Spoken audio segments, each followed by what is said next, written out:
On va retrouver Tatiana et ses conseils pour survivre. Aujourd'hui, elle nous parle d'eau. Oui, puisqu'elle est partie en stage de survie dans la Drôme pour apprendre à localiser les points d'eau et pour la rendre propre à la consommation. C'est une priorité en survie, s'hydrater étant beaucoup plus important que manger. Et vous allez voir, ici, c'est vraiment la technique du système D qui prime. Regardez. Bonjour à tous. En situation de survie, la première des choses, c'est de ne pas paniquer. Ensuite, il faut savoir bien réguler sa température. Et le troisième besoin fondamental, c'est de boire. L'eau, on peut s'en passer à peu près pendant 3 jours, guère plus. Autant dire qu'il est fondamental de connaître les endroits où on peut la trouver quand on est par exemple perdu en montagne. Et aussi de connaître les techniques pour la purifier, la rendre potable. Alors écoutez bien. La plupart du temps, quand on part en randonnée, on ne prévoit jamais assez d'eau. L'idéal, 1 litre toutes les 2 heures. Alors imaginez la quantité si vous partez 2 jours. Heureusement, on peut trouver de l'eau dans la nature, à condition de s'y connaître un peu et d'avoir une bonne carte. C'est ce que va nous montrer notre instructeur de survie. Donc je veux qu'on aille à la fontaine du facteur. On suit donc le sentier. Ouais, non, on suit Tatiana en fait. Mission réussie, la fontaine est bien là, mais comment faire si l'on n'a pas de carte pour trouver un point d'eau? L'eau. Où est-ce qu'on trouve de l'eau? Normalement dans la nature, à votre avis. Mais est-ce qu'on la trouve plutôt sur les crêtes ou dans les creux? Dans les creux. C'est logique. Pourquoi? Parce que l'eau descend. L'eau suit le chemin de moindre résistance. Donc à l'endroit où j'ai plusieurs pentes qui convergent, j'ai un truc qui ressemble à un bol incliné. Du coup, c'est là que j'ai le plus de chances de trouver de l'eau. Quant à boire cette eau, c'est une autre histoire. Pour savoir si elle est potable, le mieux est déjà de regarder ce qu'il y a au-dessus du point d'eau. L'une des grosses sources de pollution biologique, évidemment, c'est les excréments. Si on a un ruisseau qui est en dessous d'un troupeau de brebis, en général, il y a danger. Tout simplement parce qu'il y a plein de coliformes fécaux, plein de bactéries très mauvaises pour la santé.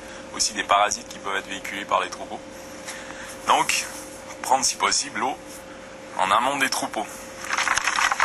Si vous êtes déshydraté et que toute l'eau que vous trouvez ressemble à ça, pas de panique. David connaît une technique bien particulière pour la filtrer. Regardez bien. Je vais improviser un filtre grâce au bouchon et grâce à un bandana ou un bout de chiffon, n'importe. Ok. Que je vais utiliser pour filtrer. Évidemment, je pourrais utiliser le filtre dans le sens de l'épaisseur, faire passer à travers comme une passoire. Par contre, il y a une surface beaucoup moins grande qui va filtrer si je fais ça. Donc je vais faire l'inverse. Je vais percer le bouchon. Un petit trou en croix dans le bouchon, un bandana en guise de filtre et un second récipient. Voici le filtre à eau spécial survie de David. Ne reste plus qu'à attendre quelques heures. Ensuite, c'est à chacun de trouver sa méthode. Faute de bandana, on peut fabriquer un filtre avec une ficelle, un mouchoir en papier ou même, pourquoi pas, un tampon hygiénique. Donc bien sûr, faut pas être pressé en survie.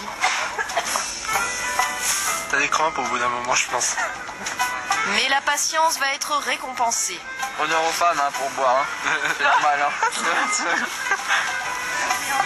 1 heure plus tard, voici le résultat. On voit que ça a un petit peu ça a commencé à bien descendre. Le bandana est trempé. Okay. Et je récupère de l'eau à la sortie qui est à peu près propre. L'eau est en effet plus claire, mais elle n'est pas encore potable. L'idéal, y ajouter une pastille de purification chlorée qui va éliminer les bactéries.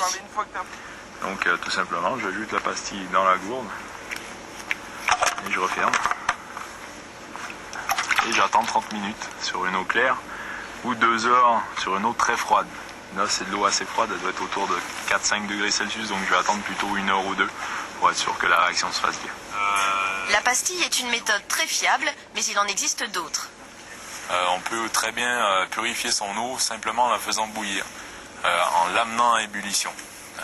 Il y a des mythes qui circulent comme quoi il faut faire bouillir l'eau pendant 10 minutes, 5 minutes, 3 minutes, c'est pas vrai. Même au camp de base de l'Everest, donc à 5400 et des bananes, on peut simplement en amenant l'eau à ébullition, elle est déjà propre à la consommation. Wow. David m'explique alors que quand on a soif, cela veut dire que l'on est déjà déshydraté à 2%, d'où sa devise. Boire beaucoup avant d'avoir soif, c'est la règle. N'oubliez pas le sage conseil de David. Sans eau, il est impossible de survivre très longtemps. Alors ne la négligez pas, à la vôtre. Voilà, pour en savoir plus, vous pouvez aller consulter le site de David Manise. Vous trouverez ses coordonnées sur le site de la chaîne.